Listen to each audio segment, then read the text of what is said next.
What up everyone, welcome back to the channel. Today we got a special video for you. We're going to be reviewing the Phenyx Pro PTM-11 mono IEM system. As some of you know from all of our socials and everything, this past August we went out on tour, and in preparation for that tour we had built an entire IEM, microphone, everything we need, pretty much rack case, so that way when we walked into all these different venues and these different markets, we didn't have to worry about what was or wasn't there for referencing or for quality of equipment. We knew every time we were there that we were going to sound the same and we were going to be able to perform to our fullest ability for all these new and existing fans. So one of the things that we were lacking though when we were getting ready to hit the road was the 5th IEM piece for the rack. So I had reached out to Phenyx Pro and asked if they were interested in possibly doing a collaboration and if they would be wanting to work with us. And awesome of them, they ended up reaching back and saying, yeah, we would love to work with you. And something that I was really impressed by right out of the gate was I had told them, hey, we're needing this piece of equipment so that way we can immediately hit the road with it. We weren't going to be able to really have any time to mess with it or fiddle with it or kind of give it a test try before we went on the road with it, and they did not seem to have any apprehension whatsoever of that, which spoke volumes to me that they trusted in the quality of their equipment. And honestly, once we got it and once we started using it, their trust in their equipment was rightfully placed. Honestly, the build quality on it, the entire transmitter is fully metal cased, is aesthetically beautiful. I love the way it looks, and the fact that it's not just the kind of ugly green LED screen and everything like that, I thought was a beautiful touch to it. And what I ended up doing, just because I had already kind of built a little bit of a relationship with Phenyx Pro, I ended up having our drummer use it on the road so that way we could get a completely 100% unbiased opinion from him and how it was performing. And as far as what he told us, other than an occasional little blip here or there in dropouts, he never really had any issues with it. And I think I'm going to chalk the possible blips more up to user error on my end than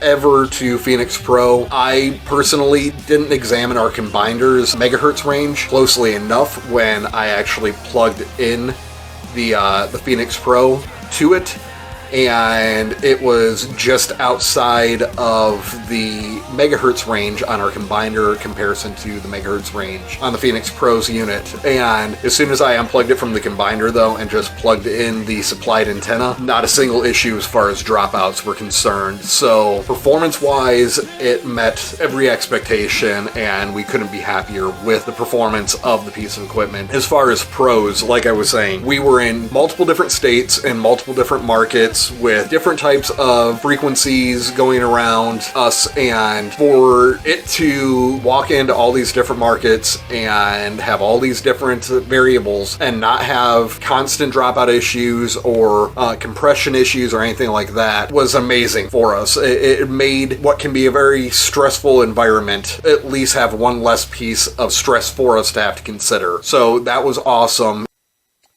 So as you can see, we are on Group 1, Channel 10, and that's what our body pack's set at.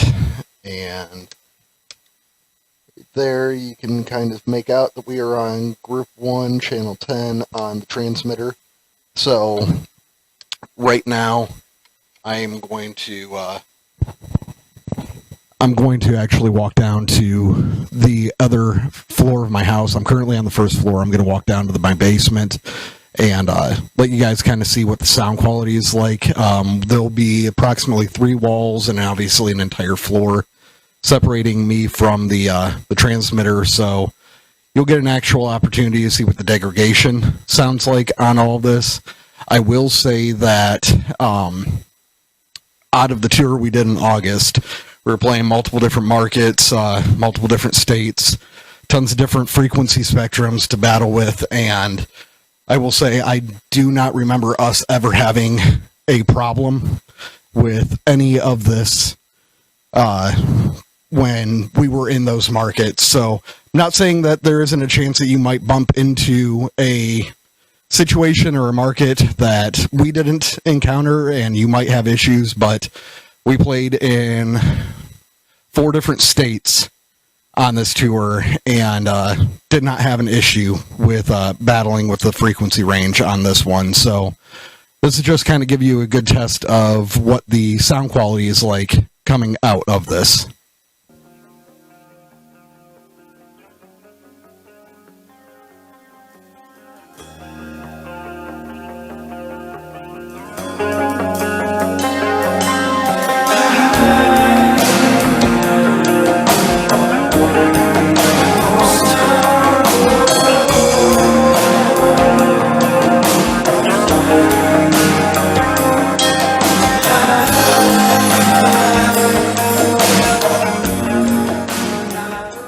And again, the sound quality that comes out of it was crystal clear, and as you've already been able to hear from the body pack mic test and everything, we were personally overly satisfied with the sound quality, but we'll let you be the judge of that. As far as cons are concerned, they're more from a preference stance for me and everything, and not from a performance stance. One con that I have is, though the transmitter is a metal case, the body pack is fully plastic, and I'm fully understanding that when you're trying to create a price point that's accessible to the everyday musician, that you got to find where you can actually make the adjustments, and that one's a understandable one to actually do. The only thing I guess I would wish that was there was, I understand that pack is plastic, but maybe at least the battery compartment lid to be metal, just since that's constantly getting messed with, maybe to have a little more durability out of it. But that's one. Two, and this is definitely a preference thing for me and not a fault, so take that for what you will. The antenna is not a structurally stable antenna, it is kind of a encased wire, so it's kind of floppy and everything, so that's just more of a preference for me. All of our other packs that we have, our other IEMs, are structural antennas, and my antenna on my guitar wireless pack is also a structural antenna, so it's just something that I'm more used to. That one, again, like I said, that's more of a preference thing. That might not be a big deal to you, that might be a big deal to you, but I wanted to kind of make you aware of that.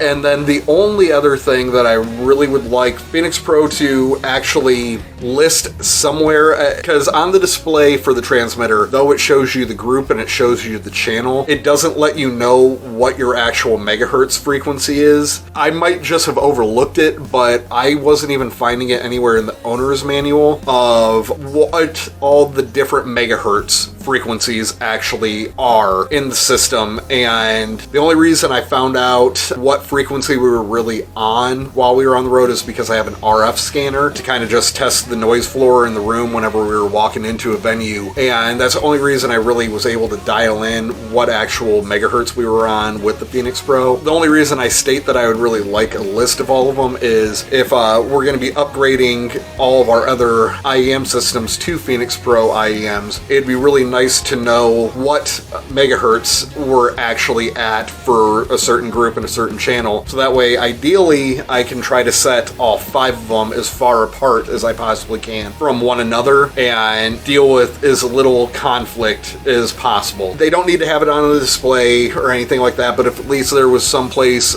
with it written in the owner's manual or someplace at least listed on their website, that would be really, really helpful. That's the only real gripe I guess I could actually say that I really have, is just to at least list the megahertz range somewhere for all of us to be able to access and everything. Again, more just as a preference for the cons and everything more than a performance, because again, didn't have any performance issues. So want to again sincerely thank Phenyx Pro for giving us the opportunity to take this piece of equipment out on the road with us and really run it through its paces, really see what it was made of and what it could actually do, and beyond ecstatic to be able to state that we did not have one failure, we did not have one blip of issue, we did not have any uncertainty with the quality of the equipment the whole time we were out. And to even speak to another piece of their equipment, though we didn't do any type of a agreement for review on this, I can say we were also utilizing the PTU-11 for wireless mic rack system for the entire tour, and we've used it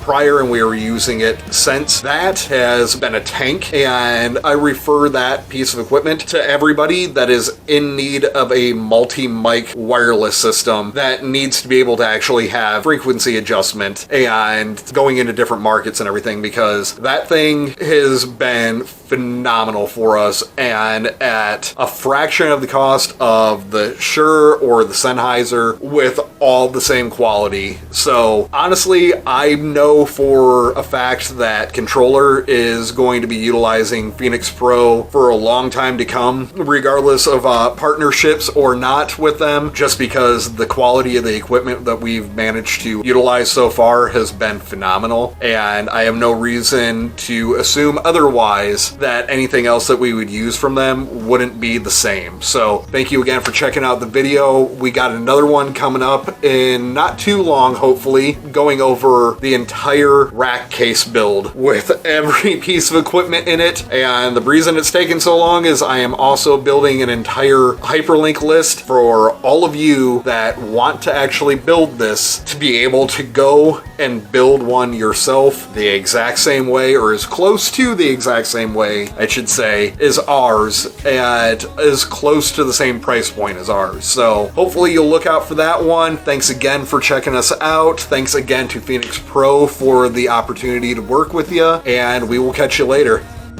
You're just surviving now, unshot and placing blame.